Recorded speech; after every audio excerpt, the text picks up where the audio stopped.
मेरे गांव में एक पुराना मठ था। जब उस मठ के महंत की मौत हुई तो एक बहुत बड़ी उलझन खड़ी हो गई। महंत ने ऐसा कोई वारिस नहीं चुना था जो उनके मरने के बाद मठ की गद्दी संभालता। मठ के पास खूब जायदाद थी। मठ के मैनेजर गोपाल की नज़र बहुत दिनों से मठ की जायदाद पर लगी हुई थी, पर महंत की सूझबूझ के चलते उनकी दाल नहीं गल रही थी। महंत की मौत से गोपाल का चेहरा खिल उठा। वह महंत की गद्दी संभालने के लिए ऐसे आदमी की तलाश में जुट गया जो उनका कहा माने। नया महंत जितना बेअकल होता, भविष्य में उन्हें उतना ही फायदा मिलने वाला था। उन दिनों महंत के एक दूर के रिश्तेदारी का एक लड़का राजीव गिरी मठ की गाय भैंस चराया करता था। वह पढ़ा लिखा था, लेकिन घनघोर गरीबी ने उसे मजदूर बना दिया था। मैनेजर गोपाल ने गांव के लोगों की मीटिंग बुलाई और एक नए महंत के लिए राजीव का नाम सुझाया। रिश्तेदार था, इसलिए गांव वाले आसानी से मान गए। राजीव के महंत बनने से गोपाल के मन की मुराद पूरी हो गई। उन्होंने धीरे धीरे मठ की बाहरी ज़मीन बेचनी शुरू कर दी। कुछ ज़मीन उन्होंने तिकड़म लगाकर अपनी बेटा बेटियों के नाम करा ली। इस तरह थोड़े दिनों में उन्होंने अपने नाम काफ़ी जायदाद बना ली। राजीव सब कुछ जानते हुए भी अनजान बना रहा। वह शुरू में गोपाल के एहसान तले दबा रहा, पर यह हालत ज़्यादा दिन तक नहीं रही। जब राजीव को उम्दा भोजन और तन को आराम मिला तो उसके दिमाग पर छाई धुंध हटने लगी। उसके गाल निकल आए, पेट पर चर्बी चढ़ने लगी। वह केसरिया रंग के सिल्क के कपड़े पहनने लगा। गरीब गुरबे लोग उनके पैर छूकर आदर जताने लगे। इज्जत और पैसा पाकर उसे अपनी हैसियत समझ में आने लगी। राजीव ने गोपाल को आदर के साथ बहुत समझाया, लेकिन उल्टे वह उसी को धौंस दिखाने लगे। गोपाल मठ के मैनेजर थे। उन्हें मठ की बहुत सारी गुप्त बातों की जानकारी थी। उन बातों का खुलासा कर देने की धमकी देकर वो राजीव को चुप रहने पर मजबूर कर देते थे। इससे राजीव परेशान रहने लगा। एक दिन गोपाल मठ के बरामदे में बैठे चाय पी रहे थे। चाय खत्म हुई कि वह कुर्सी से लुढ़क गए। किसी ने पुलिस को खबर कर दी। पुलिस गोपाल की लाश को पोस्टमार्टम के लिए ले जाना चाहती थी। पोस्टमार्टम रिपोर्ट से भेद खुलने का डर था, इसलिए राजीव थानेदार को मठ के अंदर ले गया और ले देकर मामले को रफा दफा कर दिया। गोपाल को रास्ते से हटाकर राजीव बहुत खुश हुआ। यह उसकी ज़िंदगी की पहली जीत थी। उसमें हौसला आ चुका था। अब उसे किसी की सहारे की ज़रूरत नहीं थी। राजीव नौजवान था। उसके दिल में भी आम नौजवानों की तरह तमाम तरह की हरकतें भरी पड़ी थीं। खूबसूरत औरतें उसे पसंद थीं, सो वह पूजा पाठ दिखावा करते हुए औरत पाने का सपना सजोने लगा। उन दिनों मठ की रसोई बनाने के लिए मैं नई नई आई थी। मेरी एक जवान बेटी सुमन भी थी। इसके बावजूद मेरी खूबसूरती देखते ही बनती थी। गालों को चुनती जुल्फें, कटीली आंखें और गदराया बदन। एक रात मुझको घर लौटने में देर हो गई। मठ के दूसरे नौकर छुट्टी पर थे, इसलिए कई दिनों से बर्तन भी मुझे ही साफ करने पड़ रहे थे। राजीव खाना खाकर अपने कमरे में सोने चला गया, लेकिन उसे नींद नहीं आ रही थी।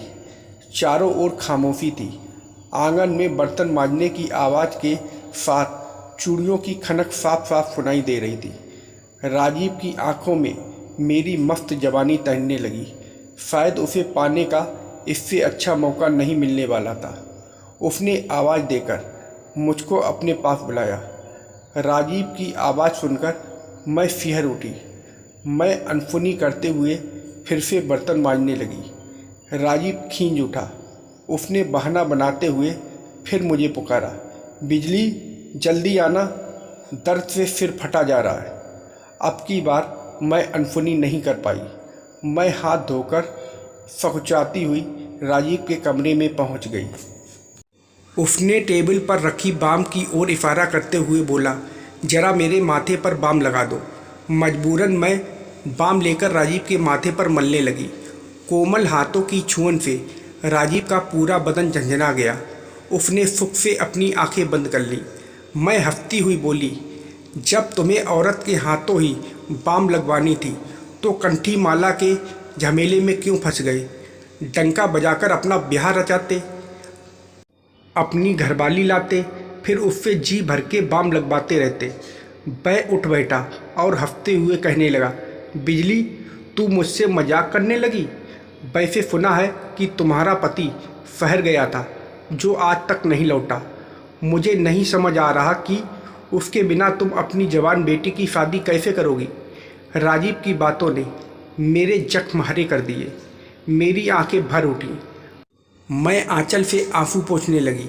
राजीव हमदर्दी जताते हुए बोला, बिजली, रोने से कुछ नहीं होगा। मेरे पास एक रास्ता है। अगर तुम माने तो हम दोनों की परेशानी हल हो सकती है। वो कैसे?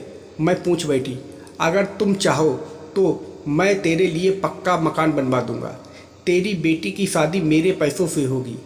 तुझे इतना पैसा दूंगा कि तू राज करेगी। मैं उतावली होकर बोली, उसके बदले मुझे क्या करना होगा? राजीव मेरी बाह को थामते हुए बोला, बिजली, सचमुच तुम बहुत भोली हो। अरे, तुम्हारे पास अनमोल जवानी है, वह मुझे दे दो। मैं किसी को खबर नहीं लगने दूंगा। राजीव का इरादा जानकर मेरा चेहरा फीका पड़ गया। मैं उससे अपना हाथ छुड़ाते हुए बोली, मुझसे भारी भूल हो गई। मैं समझती थी कि तुम गरीबी में पले हो, इसलिए गरीबी का दुख दर्द समझते होगे, लेकिन तुम तो जिस्म के सौदागर निकले। मैं कमरे से बाहर निकलने वाली थी कि राजीव ने झपट कर मेरा आंचल पकड़ लिया। मैं धक से रह गई। मैं गुस्से से पलटी और राजीव के गाल पर एक जोरदार तमाचा जड़ दिया। रात के सन्नाटे में तमाचे की आवाज़ गूंज उठी। राजीव हक्का बक्का होकर अपना गाल फैलाने लगा। मैं बिफरती हुई बोली, मैं थूकती हूँ तुम्हारी मेहनती और तुम्हारे पैसों पर। मैं गरीब हूँ तो क्या हुआ? मुझे इज्जत के साथ सिर उठाकर जीना आता है। इस घटना को कई महीने बीत गए। एक रात उसने अपने एक खास आदमी के हाथों मेरी बेटी सुमन को उठवा लिया। सुमन नींबू की तरह निचड़ी हुई लस्त पस्त हालत में सुबह घर पहुंची। सुमन से सारा हाल जानकर मैंने माथा पीट लिया। समय के साथ राजीव की मनमानी बढ़ती गई, लेकिन राजीव मेरे चांटे को भूल नहीं पाया। राजीव ने अपनी हिफाजत के लिए बंदूक खरीद ली। उसकी दबंगई के चलते इलाके के लोगों से उसका रिश्ता टूटता चला गया। राजीव सुमन वाली घटना भूल सा गया, लेकिन मेरे और सुमन के लिए अपनी इज्जत बहुत मायने रखती थी। एक दिन मैं और सुमन धान की कटाई कर रही थी, तभी मैंने सड़क से राजीव को मोटरसाइकिल से आते देखा। बदला चुकाने की आग में जल रही हम दोनों माँ बेटी ने एक दूसरे को इशारा किया। फिर दोनों माँ बेटी हाथ में हथियार लिए राजीव को पकड़ने के लिए दौड़ पड़ी। राजीव सारा माजरा समझ गया। उसने मोटरसाइकिल को और तेज चलाकर निकल जाना चाहा, पर हड़बड़ी में मोटरसाइकिल उलट गई। राजीव चारों खाने चित गिरा। मौका अच्छा था। मैं फुर्ती से राजीव के सीने पर चढ़ गई।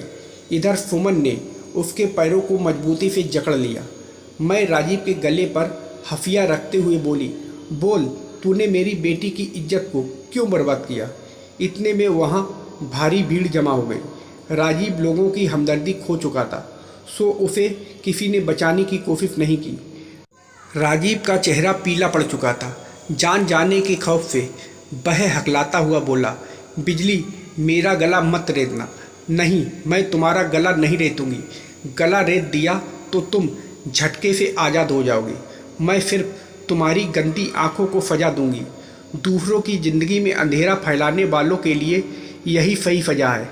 राजीव के लाख छटपटाने के बाद भी मैंने नहीं छोड़ा।